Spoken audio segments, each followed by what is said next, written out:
Hey all, welcome back to a weekend vlog, this time with my school best friend Aparna. നമ്മൾ start ചെയ്തത് Saturday afternoon ആണ് because of course sleep is important വീക്കിലെ. അങ്ങനെ നമ്മൾ ഞാൻ കണ്ടുപിടിച്ച ഒരു ആന്ധ്ര റെസ്റ്റോറൻറ്റിലോട്ട് ഞാൻ അപർണയും കൊണ്ടുപോവാണ്. ഒരുപാട് തള്ളിയാണ് ഞാൻ കൊണ്ടുപോകുന്നത്. ലൈക്ക് അവിടുത്തെ ആന്ധ്ര മീൽ അടിപൊളിയാണ്, അതാണ്. അങ്ങനെ നമ്മൾ വിശേഷങ്ങളൊക്കെ പറഞ്ഞ് ചളുവൊക്കെ അടിച്ച് HSR ലേഔട്ടിലെ അൺമൈ റെസ്റ്റോറൻറ്റിലോട്ടാണ് പോയത്. I will again repeat, HSR ലേഔട്ടിലെ Unmai restaurant, you should try this. ഞാൻ ഗ്യാരൻറ്റി പറയുന്നു, ഇത് കഴിച്ച് നിങ്ങൾക്ക് ഇഷ്ടപ്പെടും. ഈ ഒരു വ്ളോഗ് കണ്ട് ആരെങ്കിലും അവിടെ പോവുകയാണെങ്കിൽ you will thank me later. അങ്ങനെ അവിടുത്തെ ഡിഷസാണിത്. ചിക്കൻ്റെ തന്നെ കബാബ്, കറി, പിന്നെ എഗ്ഗ് മസാല, പിന്നെ ഒരു വെജ് കറി ഉണ്ടായിരുന്നു, പിന്നെ ഡബിൾ ക മീറ്റ പറഞ്ഞിട്ട് ഡെസേർട്ട് ഉണ്ടായിരുന്നു, അല്ലാതെ സാമ്പാർ രസം ഉണ്ടായിരുന്നു, പിന്നെ നമ്മുടെ കട്ട തൈരുണ്ടായിരുന്നു, പിന്നെ നമ്മുടെ വെണ്ടയ്ക്കയുടെ ഒരു കറി ഉണ്ടായിരുന്നു, അത് സൂപ്പറായിരുന്നു. ദെൻ നമ്മുടെ പാവയ്ക്ക വരട്ടിയ പോലത്തെ സംഭവം ഉണ്ടായിരുന്നു. അതിൽ നമ്മുടെ കപ്പലിൻ്റെ ഉണ്ടല്ലോ, കടല, അതുണ്ടായിരുന്നു. ദെൻ അത് ചിലർക്ക് ഇഷ്ടപ്പെടും, ചിലർക്ക് ഇഷ്ടപ്പെടില്ല. എനിക്കത് ഓക്കെ ആയിട്ട് തോന്നി. പിന്നെ 2 തരം പിക്കിൾസ് ഉണ്ടായിരുന്നു.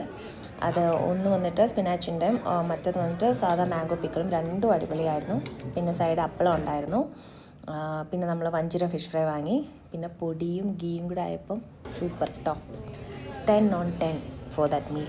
ജസ്റ്റ് കുറച്ചെങ്കിലും കുറവ് പറയാനുള്ളത് ആ ഒരു വെജ് കറി മാത്രം, അതും നന്നായിരുന്നു ഓഫ് കോഴ്സ്. പിന്നെ അവരുടെ സ്പെഷ്യൽ ഡെസേർട്ടായ ആപ്രിക്കോട്ട് ഡിലൈറ്റ്, അത് അപർണ ട്രൈ ചെയ്തിട്ട് അതെങ്ങനെ ഉണ്ടായിരുന്നു എന്ന് നിങ്ങൾ നേരിട്ട് കണ്ടോളൂ. റിയാക്ഷൻ ശരിക്കും പറഞ്ഞാൽ ആപ്രിക്കോട്ട് ഡിലൈറ്റ് ഭയങ്കര ഓവർ ദ ടോപ്പ് സ്വീറ്റ്നെസ്സും അല്ല, എല്ലാം നല്ല കറക്റ്റായിട്ടുള്ള ഒരു നല്ല റിച്ച് ആയിട്ടുള്ള ഡെസേർട്ടായിരുന്നു. ആൻഡ് ഇവിടെ ഡിഡ് സമ്മൺ സേ ഫുഡ്, അത് കണ്ടപ്പോൾ ആ ഒരു ഫ്രെയിം കണ്ടപ്പോൾ എനിക്ക് എന്നെ തന്നെയാണ് തോന്നിയത്. കറക്റ്റ് ഞാനത് സ്പോട്ട് ചെയ്യുകയും ചെയ്തു, അത് ആ ഒരു ഫ്രെയിം. അങ്ങനെ നമ്മളിനി അടുത്തത് എവിടെ പോകണമെന്ന് പ്ലാൻ ചെയ്തുകൊണ്ടിരിക്കുകയാണ്. കബൺ പാർക്ക് പോകണോ അതോ ജയനഗർ തേർഡ് ബ്ലോക്ക് പോകണോ? അപ്പോൾ നമ്മൾ അവസാനം തീരുമാനമെടുത്തു ജയനഗർ പോവാം. അങ്ങനെ അതിന് ഓട്ടോയ്ക്ക് വെയിറ്റ് ചെയ്യായിരുന്നു. ദെൻ ഇത് കണ്ടില്ലേ, ഇതെന്താണ് അവരുദ്ദേശിച്ചത്, കവി ഉദ്ദേശിച്ചതെന്നാണ് എനിക്ക് മനസ്സിലായില്ല. പിന്നെ കുറച്ച് ഒരു പാവം കഷ്ടം തോന്നുന്ന ഒരു സീനും കണ്ടു. എന്താ പറയുക, അങ്ങനെ നമ്മൾ ഷോപ്പിങ്ങിലോട്ട് കടന്നു. Jayanagar third block. ഷോപ്പിംഗ് കാര്യമായിട്ട് നടന്നില്ല, ചുമ്മാ ഇങ്ങനെ എല്ലാം കണ്ട് നടന്നു. പിന്നെ നമുക്ക് രണ്ടുപേർക്കും ബാർഗൈനിങ് സ്കില്ലില്ലാത്തതുകൊണ്ട് പറഞ്ഞ കാശിന് കൊടുത്ത് വാങ്ങി. ഇത് വിമൻ ക്ലച്ചസും വാലറ്റ്സും ബാഗ്സും അങ്ങനത്തെ ഫെസ്റ്റിവൽസിന് കൊണ്ടുപോകാൻ പറ്റുന്ന അടിപൊളി സംഭവങ്ങളുണ്ടായിരുന്നു. അതെനിക്ക് കണ്ടപ്പോൾ ഭയങ്കര ഇഷ്ടപ്പെട്ടു. പിന്നെ ഇതൊരു നൈറ്റി ഷോപ്പ്. ഇവർ കൂടുതലും കോട്ടണും പിന്നെന്താ സ്പൺ എന്ന് പറയുന്ന ഒരു മെറ്റീരിയലും പറഞ്ഞു. സ്പൺ എന്ത് മെറ്റീരിയലാണെന്ന് മനസ്സിലായില്ല, ബട്ട് തൊടുമ്പോൾ അത് കുറച്ച് ഭയങ്കര ലൈറ്റ് ഇതായിട്ട്.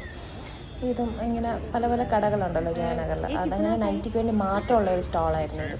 സ്റ്റോളെന്ന് പറയാൻ പറ്റില്ല, ആ ഒരു സൈഡ്. പിന്നെ കുറേ ടോപ്സും ഇയറിങ്സും അങ്ങനെയൊക്കെ. പിന്നെ കൂൾ ജോയിൻറ്റിൽ നിന്ന് അറിയാമെന്നുള്ളവർക്ക് അറിയാമായിരിക്കും, കൂൾ ജോയിൻറ്റിലെ മാംഗോ മിൽക്ക് ഷേക്ക് അടിപൊളിയാണ്. അതും വാങ്ങി കുടിച്ചിട്ട് തിരിച്ച് റൂമിലിരുന്ന് കുറേ കത്തി വെച്ചു. കുറേ സ്കൂളിലെ വിശേഷങ്ങളും ഗോസിപ്പുകളും അങ്ങനെ പല പല കാര്യങ്ങളും സംസാരിച്ച് അവസാനം അപർണയ്ക്ക് എന്തോ ബുദ്ധി ഉദിച്ച് അപർണ എന്നെ ഹെൽപ്പ് ചെയ്യാൻ വേണ്ടി വരികയാണ്. എനിക്ക് വേണ്ടി ഡിഷസൊക്കെ വാഷ് ചെയ്ത് തരാൻ വേണ്ടി അപർണ മുൻകൈ എടുത്ത്. അതുകൊണ്ട് ആ ഒരു സുവർണ്ണ നിമിഷം ഞാൻ എൻ്റെ ക്യാമറയിൽ ഒപ്പിയെടുക്കുകയാണ്. അങ്ങനെ സൺഡേ, ഒരു ലേസി സൺഡേ, ഒരു ഈവനിങ് വാക്ക്. വീണ്ടും തീരാത്തത്ര സ്കൂൾ മെമ്മറീസ്, തീരാത്തത്ര പണ്ടത്തെ കുറേ വിശേഷങ്ങൾ. അങ്ങനെ സ്കൂൾ ഫ്രണ്ട്സ് എന്ന് പറയുമ്പോൾ നമുക്ക് എപ്പോഴും സ്പെഷ്യലാണ്. നമ്മൾ എത്ര ടച്ചിലിരിക്കുന്നു, എത്ര കൂടുമ്പോൾ വിളിക്കുന്നു, കോൾ ചെയ്യുന്നു, ഇൻ കോണ്ടാക്റ്റ് ഇരിക്കുന്നു, ഒന്നും കാര്യമില്ല. എപ്പം നമ്മൾ കണ്ടാലും we will bring back that memories together. So that എൻ്റെ ഒരു weekend with my school best friend ഇവിടെ തീരുകയാണ്. Just in 4 or 5 minutes. So it felt good. Thank you for watching. Bye bye.